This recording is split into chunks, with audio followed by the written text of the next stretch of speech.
Hey everybody, Scout Crafty here again. Welcome back to the show. I'm still on the injury list. It's going to be there for a while. The good news is it's not something serious, but the bad news is this is long recovery. And because it's pinching my nerve, I'm shaking like a leaf and I can't stand, sit, or walk for more than a couple minutes.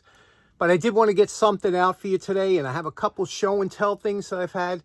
So let's get started with that and see if we can get some kind of video out for you. So let's get. Now, even though I grew up in New York City, I actually come from a small northern Queens town called College Point, and this town was pretty much unchanged until the 70s, and we had a small Buster Brown shoe store owned by Charlie Wydell. What a great store. He kept it beautiful. And because we went to Catholic school, we had to have shoes, and usually every year, the way we were growing. And the boys had to usually have a black or brown Oxford, and the girls had the black and white shoes.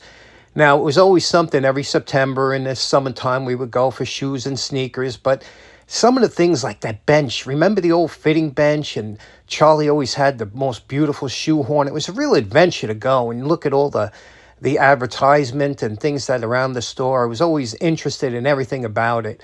And I remember when we would go there, during just before school year, Charlie would have to pull out the big guns. Instead of this wooden ruler that he would use for the summer, he would pull out the real one.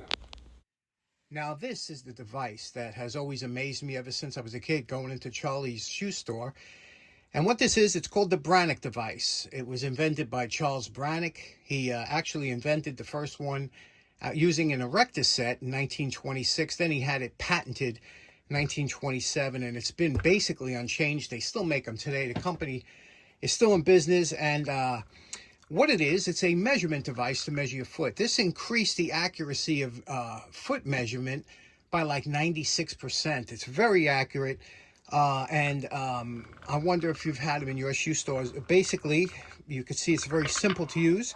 It says left heel, right heel. You put your left heel in here, and it shows you exactly how to set this up at the widest part. You measure your arch, you measure the width, moving this in and out on your foot, and you would get an accurate measurement. And as you know, there is nothing more satisfying than having a good-fitting shoe right off the bat without having to break it in.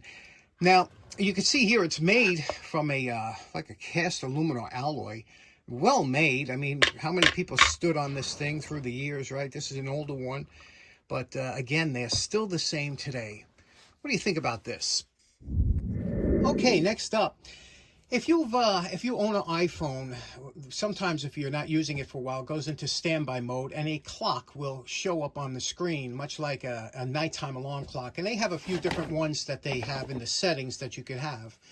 But one of the clocks that they had that interested me was this old General Electric. And every time this one popped up on my screensaver, so to speak, I was always amazed. I said, wow.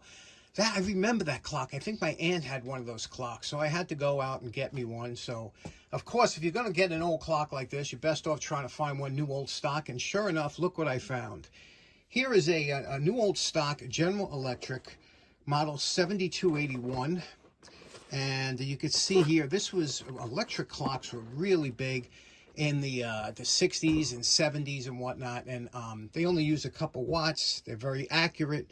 No winding, no ticking, just a beautiful clock. And you can see the nice box that it came in.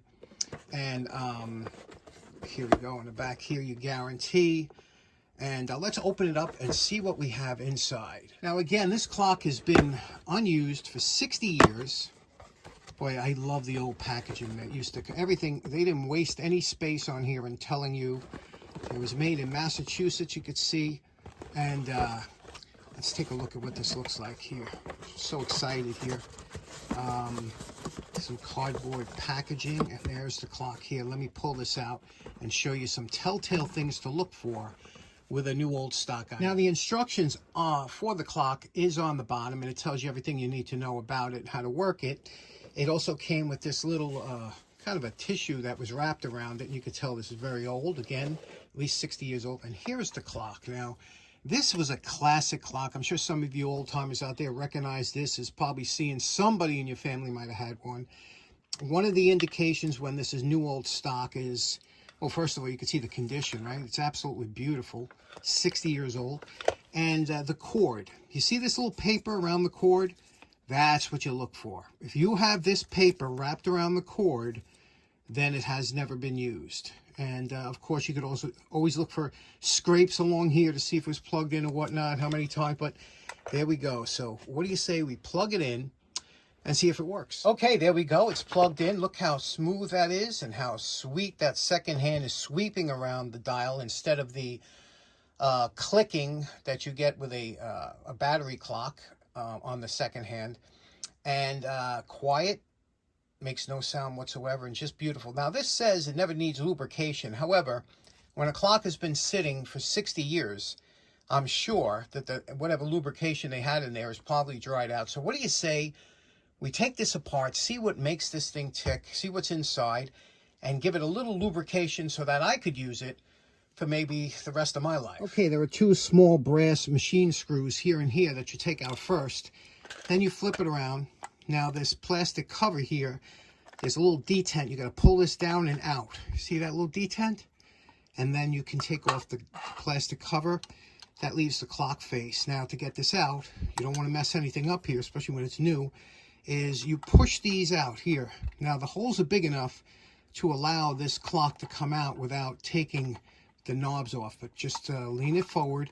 The cord will hold it back a little bit, and it will expose the clockwork.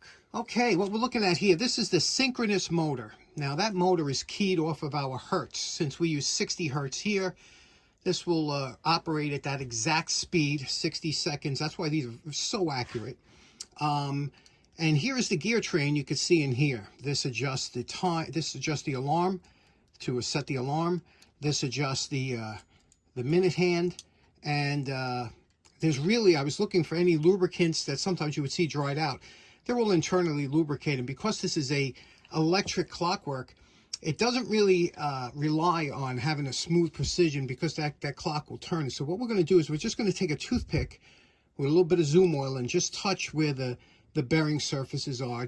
I'll show you, you just got to put just a tiny drop. Okay, now we're going to use, I'm using Zoom Spout. I do have clock oil and whatnot, but this is fine for an electric clock. That does not bind or gel up. Zoom Spout. You don't want to use oils like 3-in-1, any oils that have cleaners or detergents in them, because that's where you get your problems. Now, this is just, see that drop there? I won't even use 1/3 of that. What you do is you take a toothpick like this, you just dip it in here, and then what you're going to do is with that little drop that's on that toothpick, that little itty-bitty, that bit, you're going to go to where the bearing surface is, or any surface that rubs against each other like here, and you're just going to touch it over there. And I'm going to do that everywhere that I could see when I turn this, that it spins without, and there should be no oil at all visible or leaking or dripping. You're just using the tip of a toothpick. Okay, so there we go. It's all back together, and that is still an attractive looking clock, isn't it? Now, one thing about this clock, it did have an alarm that was not the most agreeable alarm. Listen to this.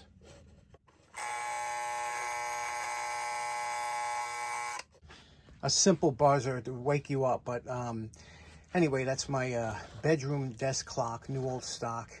What do you think? Do you think that style still holds up today, over 50 years old?